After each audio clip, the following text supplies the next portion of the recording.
Welcome back to Tolkien Trivia. Answer all 3 questions correctly and win a free one-way trip to Valinor. Today, all 3 questions coming from the Fellowship of the Ring. First up, who provided the fireworks for Bilbo's 11th birthday party?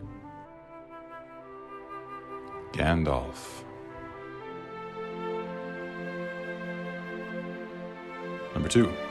What brought Boromir to Rivendell in time for the Council of Elrond? A recurring dream that both he and his brother Faramir had. And third, what type of tree notably grew in the Golden Wood of Lorien?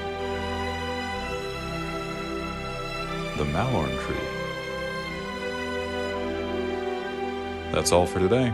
Come back tomorrow for more.